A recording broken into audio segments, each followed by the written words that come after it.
माँ जय माँ गुरुवर गुरुवर जय माँ गुरुवर गुरुवर।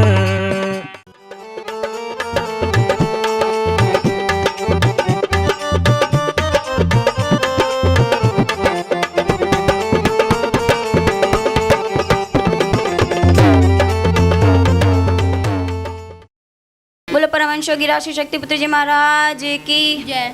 जय गुरुवर की जय गुरुवर की जय गुरुवर की जय गुरुवर की जय गुरुवर की जय गुरुवर की जय गुरुवर की जय गुरुवर की आगे वालों जय गुरुवर की पीछे वालों जय गुरुवर की दाएं वालों जय गुरुवर की बाएं वालों जय गुरुवर की बोलो बोलो जय गुरुवर की आवाज आई जय गुरुवर की जय गुरुवर की जय गुरुवर की जय गुरुवर की जय गुरुवर की जय गुरुवर की जय गुरुवर की गुरुवर आ गए जय गुरुवर की नजर वालो जय गुरुवर की झोली वालो जय गुरुवर की धर्म वालो जय गुरुवर की हाथ मिलाते जय गुरुवर की दुख मिटाते जय गुरुवर की खुशियां पाते जय गुरुवर की जय गुरुवर की जय गुरुवर की जय गुरुवर की जय गुरुवर की जय गुरुवर की जय गुरुवर की बोलो बोलो जय गुरुवर की बोलो गाता जय गुरुवर की पाता जय गुरुवर की जाता जय गुरुवर की जय गुरुवर की जय गुरुवर की जय गुरुवर की जय गुरुवर की जय गुरुवर की जय गुरुवर की जय गुरुवर की जय गुरुवर की पूरा बोले जय गुरुवर की पश्चिम बोले जय गुरुवर की दक्षिण बोले जय गुरुवर की रसों दिखाए जय गुरुवर की झूम के गाए जय गुरुवर की जय गुरुवर की जय गुरुवर की जय गुरुवर की जय गुरुवर की जय गुरुवर की जय गुरुवर की बोलो बोलो जय गुरुवर की हाथ उठा के जय गुरुवर की ताली बजा के जय गुरुवर की जय गुरुवर की जय गुरुवर की जय गुरुवर की जय गुरुवर की गुरुवर जानी जय गुरुवर की हमें जानी जय गुरुवर की जय गुरुवर की जय गुरुवर की जय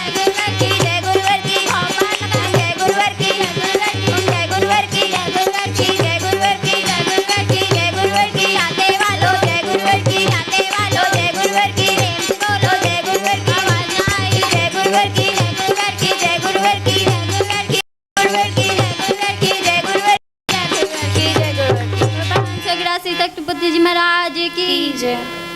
बोलो माता आदि शक्ति जगत जननी एकदम मात की बोलो परमहंस योगी राशि शक्ति पुत्र जी महाराज की जय।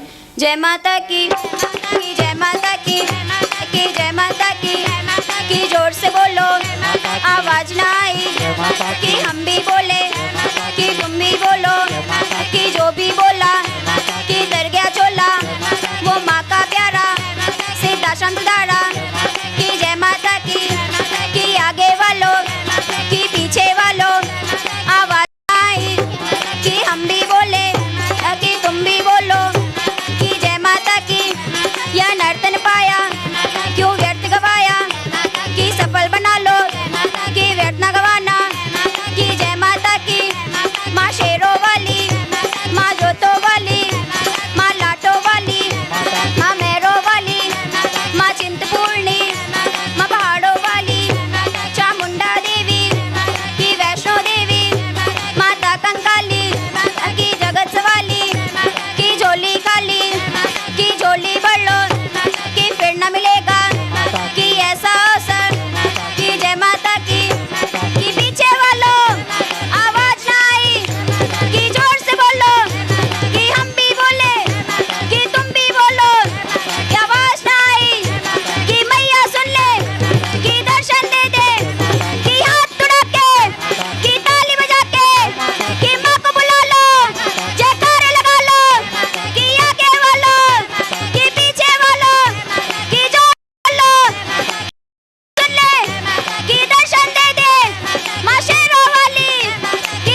माता आदि शक्ति जगत जननी एकदम मात की जय।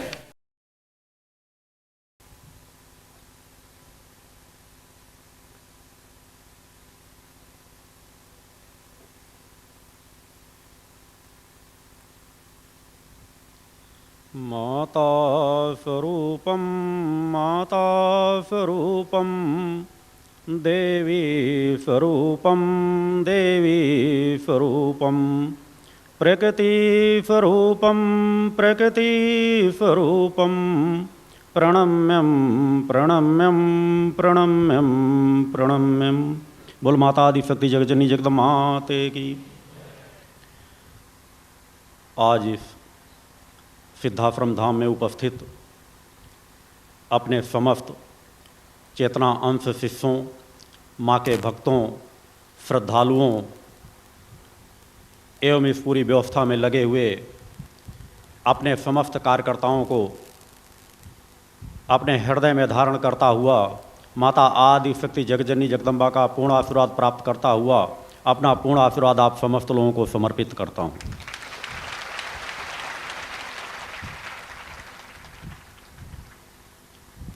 यह क्षण जो आप सभी भक्तों को यहाँ प्राप्त हो रहे हैं, कल मैंने बतलाया था कि भाग्य और दुर्भाग्य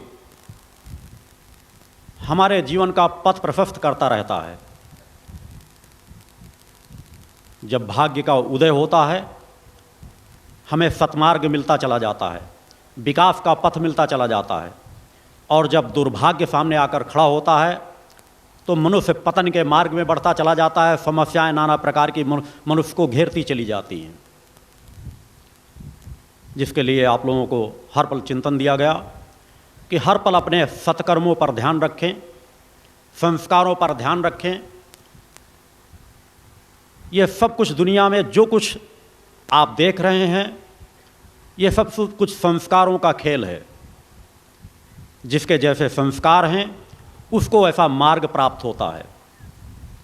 हर व्यक्ति जीवन में सुख की कामना करता है। जीवन में 8 ऐसे सुख होते हैं, यदि उन सुखों को 8 सुखों को जिसको भी प्राप्त हो जाएं उसका पूरा जीवन सुख में बन जाता है और जीवन का एक आनंद होता है। और इन 9 कड़ियों में मानव का पूरा जीवन समाहित है कि यदि 9 कड़ियों को हम संजो लें तो जो मेरे द्वारा जिस मार्ग की ओर आप सभी लोगों को बढ़ाया जा रहा है कि समाज में परिवर्तन तभी आएगा जब मानवीय मूल्यों की स्थापना की जाएगी। और इन 9 कड़ियों में मानवीय मूल्यों की स्थापना ही समाहित है, जिसे इन 9 चीज़ों की प्राप्ति हो जाए वो जीवन में देवत्व के समान सुख भोगता है। हर मनुष्य इन्हें प्राप्त कर सकता है, मगर किसी के हाथ में कुछ आता है, किसी के हाथ से कुछ छिन जाता है। मनुष्य का जीवन अनेकों जन्म कर्म संस्कारों से जुड़ा हुआ है। मेरे द्वारा व्यक्त किया गया है कि आप इस पर विचार मत करें कि आज आपके साथ क्या हो रहा है। हर पल इस पर सचेत रहें कि आज आपको क्या करना है, इस पर आपको सजग रहना है। क्योंकि जो पूर्व जीवन के आपके अच्छे बुरे कर्म संस्कार हैं वह इस जीवन को आपको बाधित करेंगे ही। उस पर हर पल आपको सचेत रहना है, हर पल आपको सजग रहना है, हर पल आपको वर्तमान को संवारना है। प्रकट सत्ता ने बहुत कुछ सामर्थ्य दे रखी है, उस सामर्थ्य को हमको सिर्फ पहचानना है, उस पर पड़े हुए आवरणों को हटा देना है।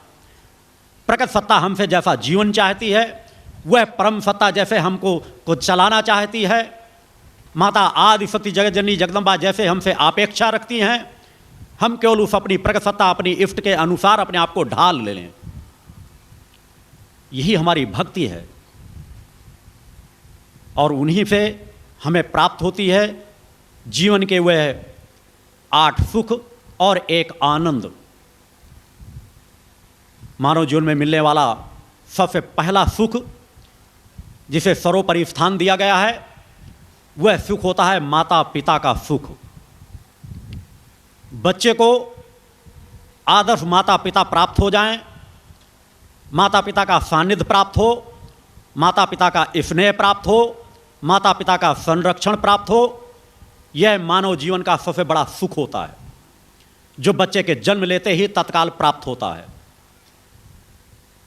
मगर निश्चित है समाज में आज अनेकों ऐसे बच्चे होते हैं जो माता पिता का सुख नहीं प्राप्त कर पाते, माता पिता के सुख से वंचित हो जाते हैं, या माता पिता इस प्रकार के होते हैं जिन्हें आदर्श माता पिता की श्रेणी में नहीं रखा जा सकता, या किसी को एक माता का सुख प्राप्त होता है तो पिता का सुख नहीं प्राप्त हो पाता, या पिता का सुख प्राप्त होता है तो माता का सुख प्राप्त नहीं हो पाता, क्योंकि समाज की ऐसी विडंबना इस रूप से आकर के समाज के बीच खड़ी हो चुकी है कि सब कुछ पतन के मार्ग पे जा रहा है। माता पिता अपना दायित्व और कर्तव्य भूलते जा रहे हैं। आज शादी होती है, कल तलाक हो जाता है। बच्चों पे तो उनका क्या दायित्व है, कर्तव्य है। पति पत्नी अगर अलग हो गए तो बच्चों का जीवन किस प्रकार गुजरेगा, इस पर उन्होंने कभी कभी एहसास ही नहीं करते हमारा दायित्व, धर्म और कर्तव्य क्या बनता है। जो माता पिता अपने आप को आदर्श माता पिता मानते हैं कि हम बच्चों को सब सुख सुविधाएं उपलब्ध करा देते हैं, धन दौलत पैसा किसी चीज़ की कमी नहीं रहती, बच्चों को जो संसाधन चाहिए हम उपलब्ध करा देते हैं, वह भी आदर्श माता पिता की श्रेणी में नहीं रखे जा सकते। घर में सब कुछ संपन्नता है, बच्चे ने जन्म लिया तत्काल एक आया रख दी जाती है। 75% बच्चों की देखरेख वह आया करती है। रात्रि में माता पिता अपना एक बेडरूम अलग बना रखते हैं और बच्चों को आया के साथ रात में लिटा देते हैं। बच्चा जिसे मां के स्तन का पान करना चाहिए, जो दूध उसके लिए अमृत समान होता है, जिस दूध के माध्यम से माता के वो संस्कार बच्चे के शरीर में प्रवाहित होते हैं, एक चेतना प्रवाहित होती है, उसे बाटल लगा दी जाती है। और उस बाटल में आज क्या मिलता है, आप सभी वाकिफ है कि हर जगह दूध में जो मिलावट है, एक जहर जिस तरह समाज में बांटा जा रहा है, वो बच्चों के अंदर जहर प्रवेश कर रहा है। ये वे विडंबना है जो संस्कारों से हमें प्राप्त होती हैं। इन पर कहीं विचार करने की जरूरत है कि हम इन सुखों से वंचित क्यों हो जाते हैं, और जिसे यह पहला सुख प्राप्त हो जाता है वह जीवन का सबसे बड़ा सौभाग्यशाली मानव कहलाता है। माता पिता का सुख पहला सुख होता है, मगर माता पिता आज इस अपने दायित्व से भ्रमित होते जा रहे हैं, अपनी सुख सुविधाओं को सर्वोपरि स्थान देते हैं। और उसी प्रकार जब पुत्र उस तरह के संस्कार अर्जित नहीं कर पाते तो आने वाली नवीन पीढ़ी उसी परंपरा में ढलती चली जाती है। माता पिता का दायित्व बनता है कि जब संतान की उत्पत्ति होती है तो माता पिता में एक कम से कम सदैव रात्रि में बच्चों के साथ ही विश्राम करना चाहिए। हिंदू संस्कृति में, मानवता के संस्कृति में पति पत्नी के एक बेडरूम में दिन रात सोना एक अपराध कहा गया है। हर चीज की एक मर्यादाएं होती हैं। उन परंपराओं को समाज भूलता चला जा रहा है। एक लंबा टॉपिक है, उस पर ज़्यादा विस्तार से मैं जाना नहीं चाहता, मगर उस पर कहीं ना कहीं आपको विचार करने की ज़रूरत है, सजग होने की ज़रूरत है। जहाँ यह पहला सुख है, उस पहले सुख की अगर आप कामना करते हो तो उस पहले सुख के कर्तव्य का भी पालन आपको ही करना पड़ेगा। कि आप वंचित रहे हो, यदि आप उस सुख को पा रहे हो या वंचित रहे हो, दोनों स्थितियों पे, तो आज आपको यह संकल्प लेना चाहिए कि कम से कम मैं उन कर्तव्यों का पालन निर्वहन जरूर करूंगा जो दूसरे नहीं कर सके।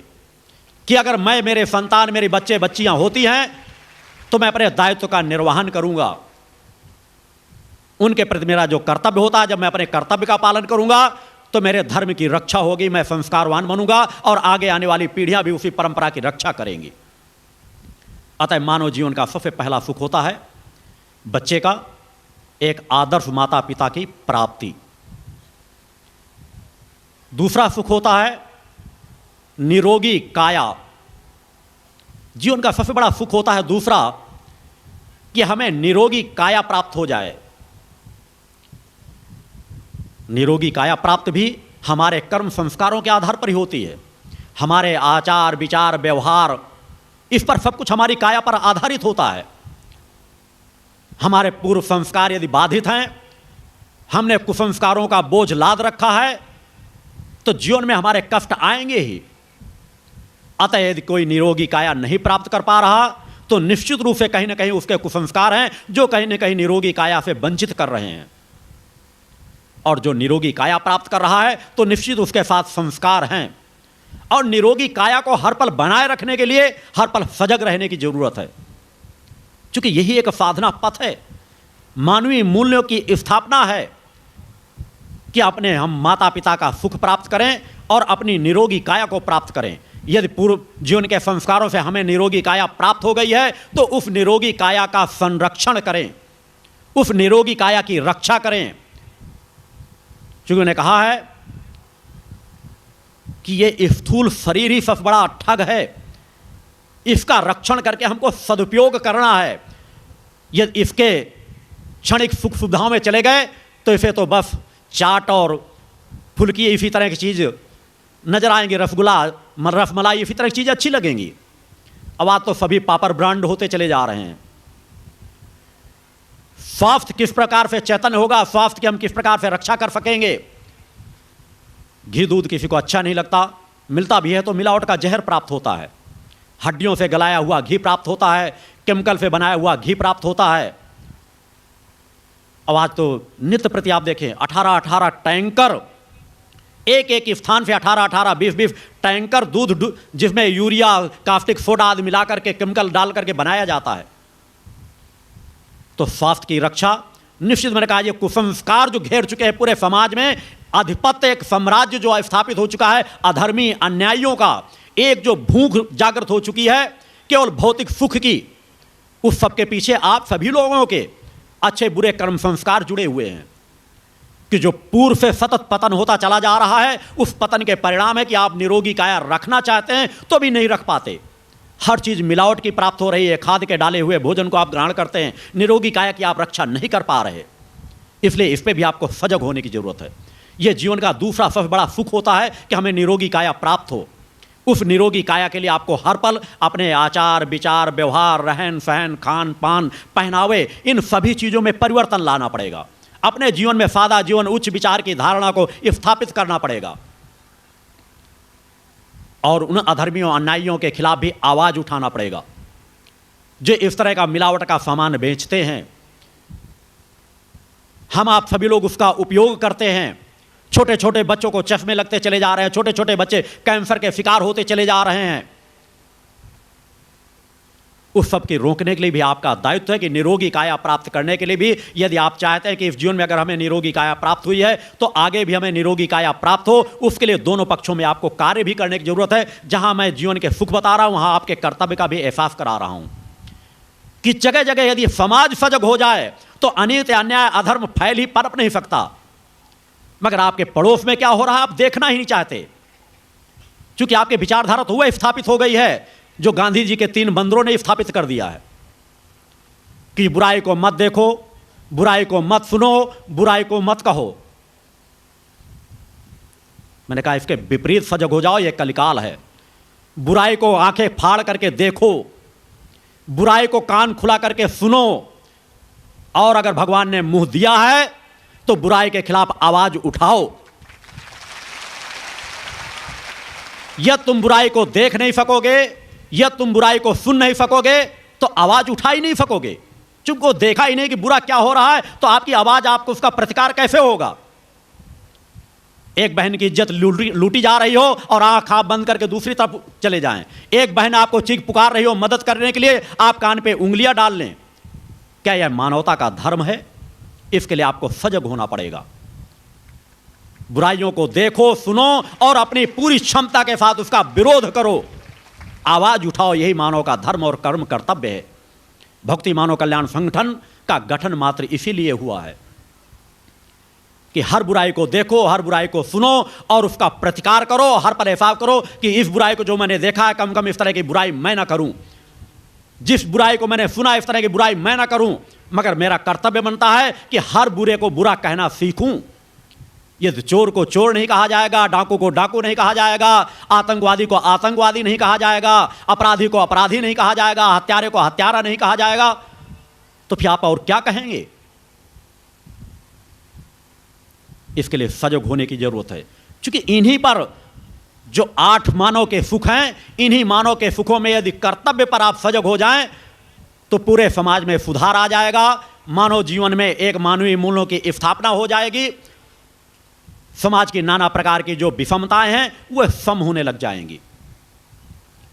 अतः इस पर सजग होने की जरूरत है कि जगह जगह की आसपास सभी को मालूम रहता है कि इस फैक्ट्री में क्या बन रहा है, काम करने वाले वहाँ जानते हैं यहाँ केमिकल मिलाया जा रहा है, यहाँ पर दाल में क्या मिलाया जा रहा है, चाय पत्ती आजकल मिलावट की आर्टिफिशियल चाय तैयार की जा रही है दूसरी पत्तियों से, उसको रंग करके। हर जगह जगह कोई एक दो चीज़ों की बात नहीं है, हर खान दवाइयाँ 90% दवाइयाँ डुप्लीकेट बनाई जा रही हैं। लोगों को मालूम उस तरह की फैक्ट्रियों में कार्य करते मगर अपने दायित्व का निर्वहन नहीं करते।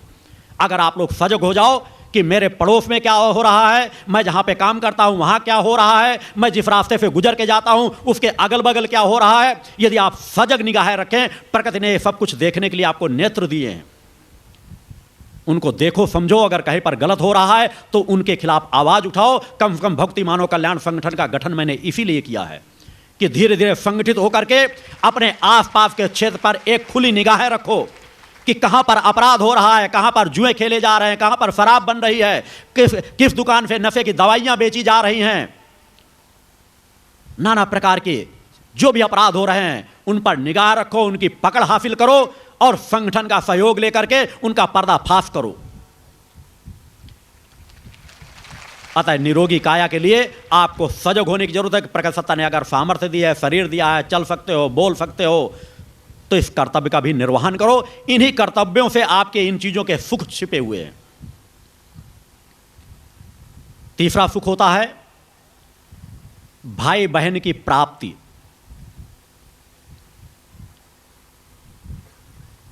जिसे भाई बहन की प्राप्ति हो जाए और भाई बहन भी सदाचारी हों, अनुकूल हों। अनेकों इस तरह परिवार में भी हो जाते हैं कि हमें तो जन्म मिल गया, माता पिता का सुख मिल गया, हमें निरोगी काया मिल गई, मगर हमारे जो सगे भाई बहन हैं वही अनीति अन्याय अधर्म के मार्ग में चल रहे हैं, आपराधिक मार्ग में चल रहे हैं, तो भी आपका सुख छिन जाता है। तो यह भी एक सुख है कि जिस परिवार में मेरा जन्म हुआ है अगर भाई बहन भी मेरे अनुकूल हों तो वह सुख में और वृद्धि हो जाती है और उसके प्रति आपका दायित्व कर्म कर्तव्य भी बन जाता है कि आपका बड़ा भाई है, छोटा भाई है, बहन है, यदि आप लग रहा है कि वो गलत मार्ग में जा रहे हैं तो आपको प्रयास करके उसको सही मार्ग में लगाने का प्रयास करना चाहिए, अंतिम सीमा तक प्रयास करना चाहिए। आप अपने कर्तव्य पर सजग रहो। यह भी एक मानव जीवन का सुख है कि मैं जिस परिवार में जन्म लूं उस परिवार में भाई बहन मेरे अनुकूल हों, मेरे सहभागी बने। अन्यथा कई बार एक बच्चा होता है, भाई बहन नहीं प्राप्त हो पाते, तो वह भी कहीं ना कहीं एक कमजोरी होती है कि अकेलापन उसको खलता रहता है। मगर यदि संस्कार होते हैं तो समाज के अनेकों भाई बहनों को भी आप अपने भाई बहन बना लेते हैं। तो इस पर केवल एक बिंदु पर जोड़ के नहीं चलना कि हमारे दूसरे भाई बहन नहीं हुए तो शायद हमारे जीवन में, तो आप अपने आसपास भाई बहनों को तलाश सकते हो। वही भाई बहनों का व्यवहार लेकर यदि आप वो सुख को प्राप्त कर लोगे तो भी आपके जीवन में उस सुख की पूर्ति हो जाती है।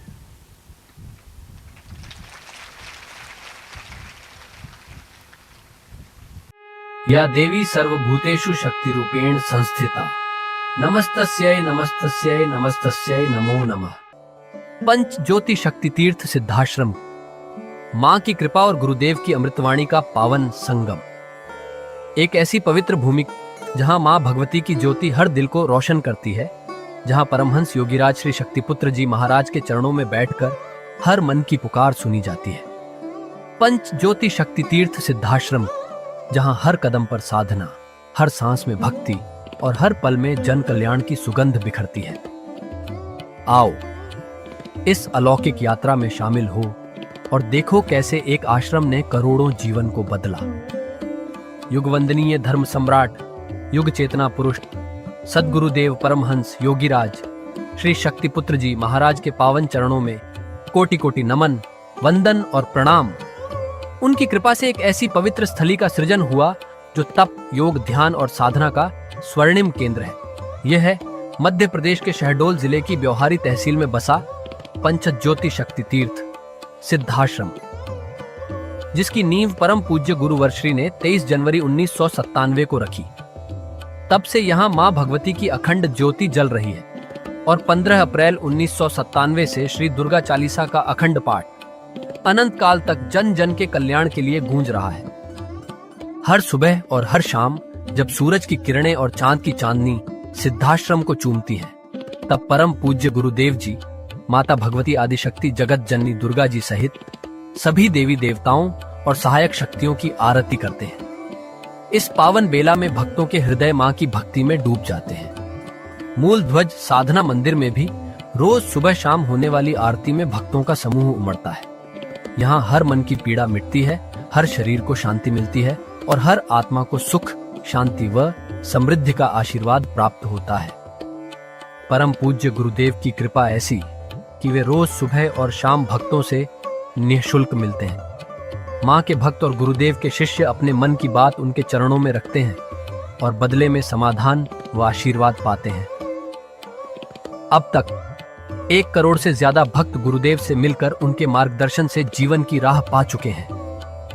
गुरुदेव की वाणी ऐसी कि सुनते ही मन में संकल्प जागता है। उनके आशीर्वाद से करोड़ों लोग नशे और मांसाहार से मुक्त होकर चरित्रवान और चेतनावान जीवन जी रहे हैं। हर दिन सैकड़ों लोग नशा छोड़ने की प्रेरणा लेने सिद्धाश्रम धाम पहुंचते हैं।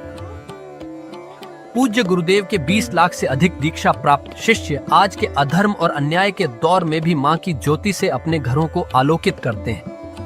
वे साधनात्मक जीवन जीते हुए आत्म कल्याण और जन कल्याण के पथ पर चल रहे हैं। क्या यह चमत्कार नहीं? सिद्धाश्रम धाम में पिछले 28 वर्षों से मां अन्नपूर्णा भंडारा चल रहा है, जहां सुबह शाम हजारों भक्तों को स्वादिष्ट और पवित्र भोजन मिलता है। और सुनो, यहाँ ठहरने की व्यवस्था भी पूरी तरह निःशुल्क है। क्या ऐसी जगह कहीं और मिलेगी जहां हर सुविधा मां की कृपा से मुफ्त हो? सिद्धाश्रम धाम की पावन सरिता के तट पर बनी त्रिशक्ति गौशाला देखकर भक्तों का मन आनंद से भर जाता है। हर महीने शुक्ल पक्ष की अष्टमी को गौ सेवा समर्पण दिवस मनाया जाता है, जब परम पूज्य गुरुदेव और पूजनीय शक्तिमयी माता जी अपने हाथों से गायों को रोटी खिलाते हैं। यह दृश्य देखकर हर भक्त का हृदय गदगद हो उठता है। गौशाला के पास ही स्वामी श्री राम प्रसाद आश्रम जी महाराज की समाधि मन को शांति देती है और पास ही दानवीर गुफा स्थल हर किसी को असीम शांति का अनुभव कराता है। हर साल शारदीय नवरात्र में सिद्धाश्रम धाम में शक्ति चेतना जनजागरण शिविर का भव्य आयोजन होता है। लाखों भक्त यहाँ योग, ध्यान और साधना सीखते हैं, गुरुदेव के चेतनात्मक चिंतन को सुनते हैं और मां की अलौकिक आरती का आनंद लेते हैं। मां की कृपा और गुरुदेव का आशीर्वाद पाकर हर भक्त धन्य हो उठता है। 23 जनवरी सिद्धाश्रम स्थापना दिवस एक और पावन अवसर है। इस दिन अखिल भारतीय सिद्धाश्रम दौड़ प्रतियोगिता, योग भारती सामूहिक विवाह और शाम को सुर संध्या व कवि सम्मेलन का आयोजन होता है। क्या मजा है जब भक्ति और संस्कृति का ऐसा संगम देखने को मिलता है। सिद्धाश्रम धाम का जनसंपर्क कार्यालय हर जानकारी का खजाना है। यहाँ से मासिक सिद्धाश्रम पत्रिका और साप्ताहिक संकल्प शक्ति अखबार मिलता है, जिसमें गुरुदेव की ऋषिवाणी और प्रेरक लेख पढ़ने को मिलते हैं। और हाँ, यहाँ माँ के प्रसाद के रूप में शक्ति जल भी निःशुल्क मिलता है। इस शक्ति जल ने करोड़ों लोगों को नशे और बीमारियों से मुक्त कर चेतनात्मक ऊर्जा दी है। क्या यह माँ की कृपा नहीं? जनकल्याण का एक और अनुपम उदाहरण है निःशुल्क वस्त्र सहायता केंद्र, जहां लाखों जरूरतमंदों को कपड़े दिए गए हैं। यह सिलसिला आज भी अनवरत चल रहा है। सिद्धाश्रम धाम में पौधारोपण का भी बड़ा काम होता है।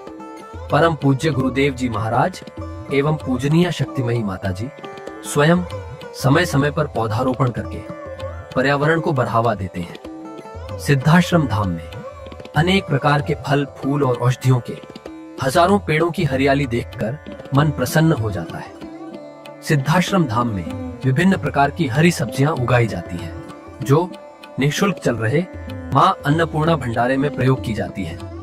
परम पूज्य गुरुदेव जी ने मानवता, धर्म रक्षा और राष्ट्र रक्षा के लिए 3 धाराएं बनाई हैं। भगवती मानव कल्याण संगठन, पंचज्योति शक्ति तीर्थ सिद्धाश्रम और भारतीय शक्ति चेतना पार्टी 15 मार्च 1995 को बने। भगवती मानव कल्याण संगठन के 1 लाख से ज्यादा कार्यकर्ता नशा मुक्त, चरित्रवान और परोपकारी समाज बनाने में जुटे हैं। संगठन का नशा विरोधी आंदोलन इतना प्रभावी है कि पिछले कुछ सालों में 2000 से ज्यादा अवैध शराब माफियाओं पर कार्रवाई हुई। संगठन के समर्पित और कर्मठ कार्यकर्ता दिन रात इस मिशन में लगे हैं। Siddhashram Ayurveda and food products के जरिए शुद्ध दवाएं और खाद्य पदार्थ बनाए जाते हैं। इन्हें लेने या व्यापार के लिए एजेंसी पाने के इच्छुक लोग संपर्क कर सकते हैं। आओ सिद्धाश्रम की इस पावन यात्रा का हिस्सा बनो। यहाँ माँ का अखंड गुणगान सुनो, साधना में डूबो और परम पूज्य गुरुदेव के दर्शन कर जीवन को धन्य करो। भगवती मानव कल्याण संगठन तुम्हें मानवता, धर्म और राष्ट्र की सेवा में शामिल होने का सादर न्योता देता है। जय माता की, जय गुरुवर की। जय माँ गुरुवर गुरुवर, जय माँ